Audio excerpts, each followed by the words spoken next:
салом бинандаҳои азиз, ин барномаи самт аст ва мо имрӯз аз теквондо вт мегӯем. ин макон мактаби варзиши маҳорати олии рақами 2 оид ба намуди теквондо вт аст ки айни ҳол инҷо омодагиҳо дар якачини наврасони кишвар барои чемпионати ҷаҳон аст ки тирамоҳи имсол барпо мегардад ва барномаи мо низ имрӯз мавзӯи меҳварияш маҳз омодагиҳои наврасони якачини тоҷикистон ва инчунин дастоварде ки чанде пеш дар кишвари ӯзбекистон ана ҳамин варзишгарон рақам заданд, ҳамин мавзӯъ хоҳад буд.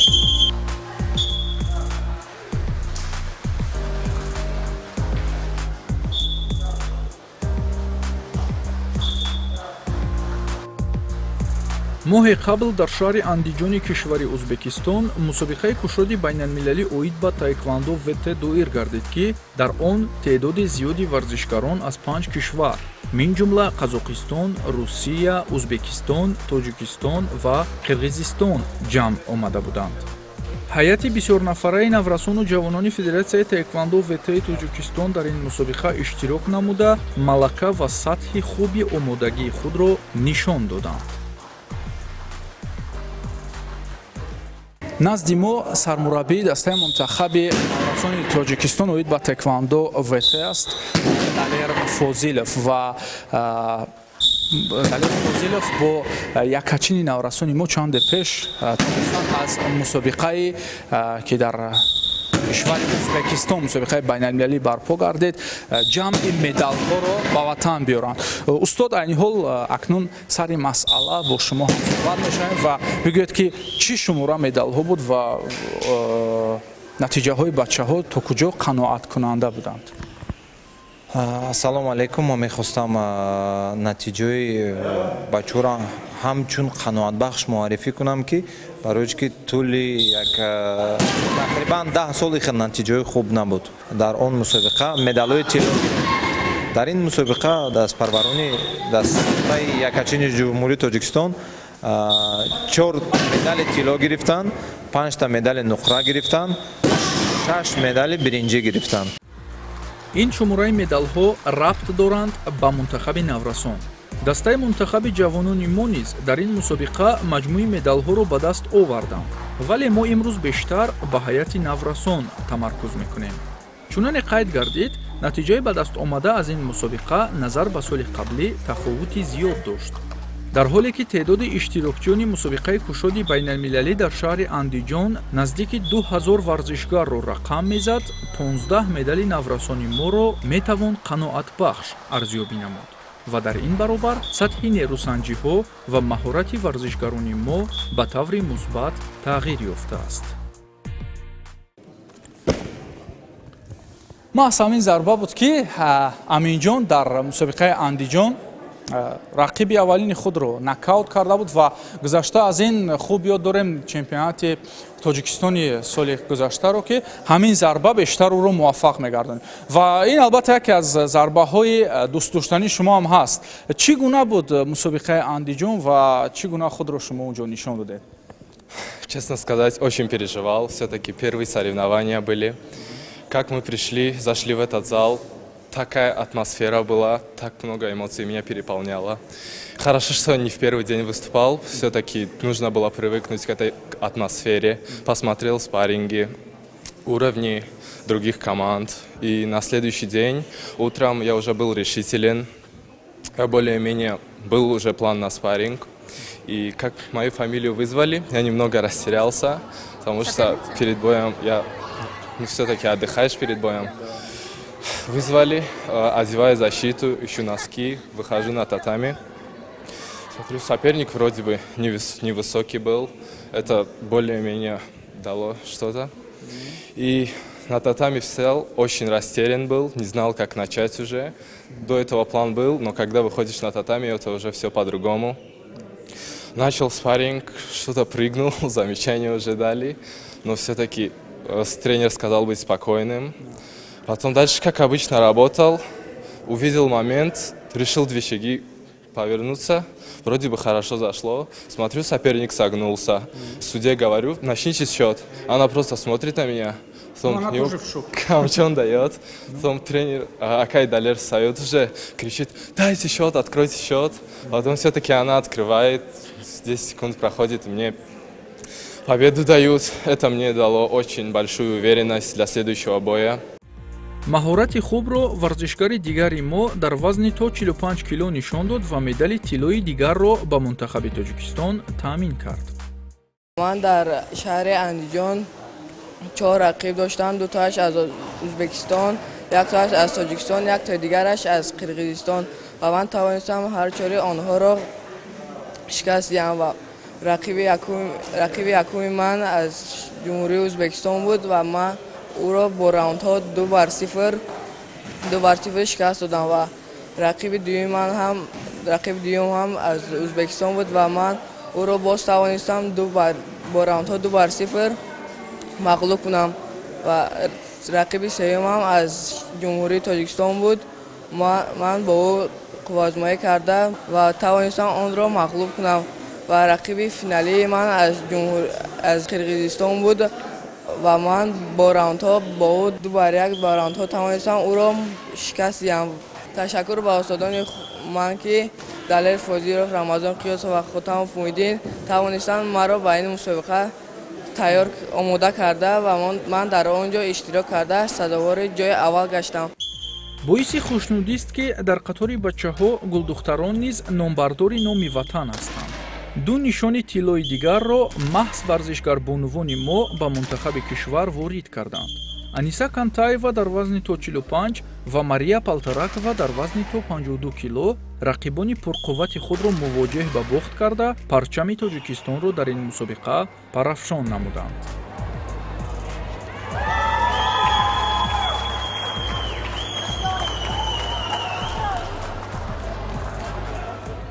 мусобиқаи Андиҷон ба ман хеле хотирмон монд ки дар он хеле нафарон ва варзишгарони зиёде буданд ки дар вазни ман се нафар иштирок доштанд. дар байни онҳо қазоқҳо, қирғизо ва узбекҳо иштирок доштанд ки рақибои ман буданд ки аз онҳо бисёртар ба ман қазоқ варзишгари сахттар буд. ман мехоҳам ки ҳам дар мусобиқаи шаҳрӣ ва ҳам дар дигар мусобиқаҳо ҳамчунин якум ҷо гирифта давом диҳам. Меня зовут Полторакова Мария, мне 15 лет. Я занимаюсь тэквондо 9 лет, и были соревнования в Андиджане, в Узбекистане. Я заняла первое место, провела 3 боя. Финал я выиграла досрочно, 2 раунда. Финал был с таджичкой и 2 других боя с узбечками. Как повлиял спорт на твою жизнь? Можешь сказать? Ну, я стала... Что изменилось? Скорее дисциплинированнее стало. Больше дисциплины появилось, какой-то ответственности, серьезности. Отвечаю за свои поступки в жизни. Понимаю все. 4 нишони тилло, 5 медали нуқраю 6 биринҷии наврасони мо буд ки мунтахаби Тоҷикистон аз ҳисоби медалҳои ин категория ба сегонаи беҳтарин дастаҳои мусобиқа ворид шуд.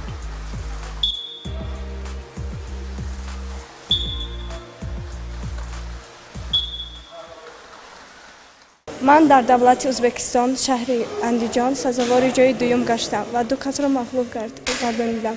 ман рафтода намешавам. ман боз тамринҳои худамро хуб карда ва парчами Тоҷикистонро ба боло мебардорам. ман Маҳмудов Аминҷон дар давлати Узбекистон, шаҳри Андиҷон соли гузашта ман бой дода будам дар вазни 59 килограмм. ин сол бошад ман сазовори ҷои дуюм гаштам ва ман роҳ афтода нестам ва кӯшиш менамоям ки дар машқамро зиёд кунам ва ба азиядети рафта сазовори ҷои аввал гардам. якум мусобиқаи байналмилалӣ буд ки ман дар он ҷо иштирок намудам ва сазовори ҷои сеюм гаштам. ман 9 сол шуд ки дар варзиш ҳастам ва духтарои ҳамсоламро даъват мекунам ба варзиш ки биёянд машқ кунанд. мусобиқаи кушоди байналмилалӣ дар шаҳри Андиҷон ҳамасола роҳандозӣ мешавад ва яке аз сабқатҳои рақобатпазир ва дорои нуфузи хоса мебошад. имсол натиҷаҳои варзишгарони тоҷик дар ин мусобиқа сазовор буд.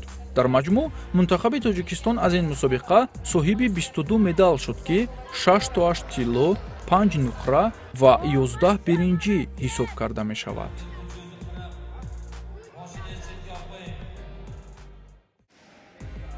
ҳар мусобиқа барои рақобатпазирии варзишгарон таъсирбахш аст ва марҳила ба марҳила дидди варзишгарон васеъ мешаваду таҷриба зиёд.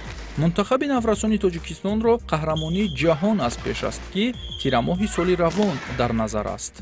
мақсади асосии сармураббии мунтахаб Далер Фозилов омода намудани варзишгарон ба чемпионати ҷаҳон мебошад. албатта то ин нишон роҳест тӯлонӣ ва сабқатҳову нақшаҳо беш аз пеш.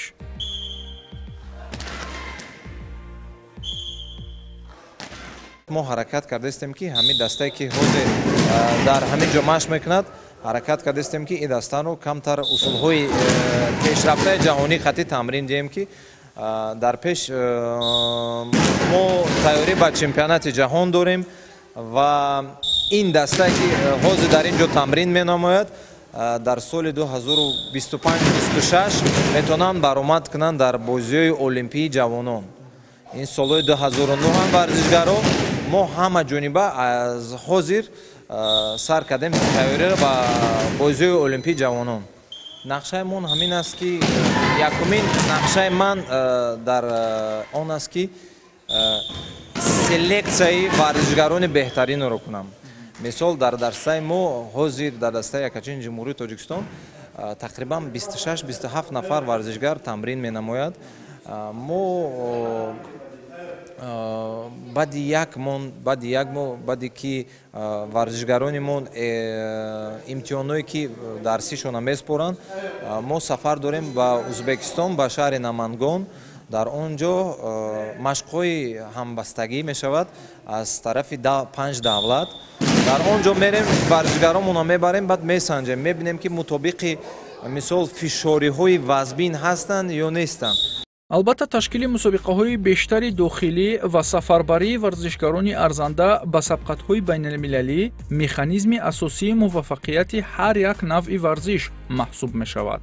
дар таеквондо ВТ ҷузъиёти дигар дар ҳисобкунии холҳо аз сӯи системаи электронӣ мебошад ки варзишгар бояд ба он мутобиқ бошад ва қувваю мушаххасии зарбаро эҳсос карда тавонад ки ин марҳила омодагии иловагиро талаб мекунад. аз аввали сол мо барои ҷавонон тақрибан 5 мусобиқаи дарунӣ гузаронидем. ҳатто ҳар рӯзи ҷумъа мо ҳаракат мекунем варзишгароне ки наздик ба шаҳри Душанбе ҳаст ва ёро даъват кунем ва ба системаи электронӣ ҳар рӯзи ҷумъа мо мусобиқа мемонем. ҳар рӯзи ҷумъа ҳар варзишгар бояд на кам аз 5 муҳориба барад. ҳамин нақшаи асосӣ мо дар ҳамин аст ки варзишгарони мо чанд қадр зиёд баромад кунанд, ҳама қадр хуб мешавад. роҷеъ ба системае ки дар таеквондо ҳаст, чӣ низом дорад ва чӣ ҳолу ҳаво дорад? системаи электронӣ ду намуд мешавад дар ҷаҳони таеквондо. якеаш KMP ном дорад, дуюмаш Daedo ном дорад. системаи ҳама пешрафтаи ҷаҳонӣ дар дастаи мо ҳаст ва системаи KMP мебошад. шукронаи неъмати истиқлол мекунем, шукронаи пешвои миллат муҳтарам Эмомали Раҳмон шукронае мекунем ки ба мо ҳамхел имкониятҳое ки ҳозир ҳаст ба мардуми тоҷик ба варзишгарои тоҷик ки мо ҳамин чизҳоро ҳамаша дорем. баъд ман ташаккури зиёд мехоҳам ба президенти Федератсияи таеквондои ҷумҳурии Тоҷикистон Шарифзода Зайнилло ташаккури худро мехоҳам бирасонам ки хело ҳам ғамхорӣ зиёд мекунам ба намуди мо ва соли оянда ба Тоҷикистон яке аз системаи пешқадамтарини ҷаҳон KMP ки системаи Genesis 2 ҳаст, ҳама пешқадамтарин аст ва гилемҳое ки мусобиқаҳои олимпӣ ҳатто дар ваё мегузаранд. президенти федератсия мо ба мо дастрас кард ва ҳама ҷониба моро дастгирӣ менамояд. ояндаи дурахшони ҳар мамлакат аз наврасону ҷавонон вобаста аст. Дар варзиш низ ин гуфтаҳо рабт доранд. аз ин лиҳоз ояндаи хуби ҳар як ришта аз дуруст ва оқилона тарбияву тамрини кӯдакону наврасон бармеояд. ҳамин дурбинӣ ва некандешии мураббиёни соҳа буд ки баъди интизориҳои зиёд дигарбора аз намуди таеквондо вете роҳхати бозиҳои олимпӣ ба даст омад. ба иқрори сармураббии мунтахаби наврасон Далер Фозилов, ҳоло саъю кӯшишҳо барои варзишгарони наврас бештар равона мешавад, то ки дар ояндаи наздик аз намуди таеквондо вете варзишгарони беҳтарин ба камол расанду ному манзалати давлату миллатро дар бонуфузтарин арсаҳои ҷаҳонӣ боло бардоранд. барномаи навбатии самт буд пиромони дастовардҳои тозаи наврасони тоҷик аз мусобиқаи байналмилалии кишвари Ӯзбекистон ва омодагиҳои мунтахаб ба чемпионати ҷаҳон, ки имсол дар назар аст. то нашрҳои дигар хуш бимонед.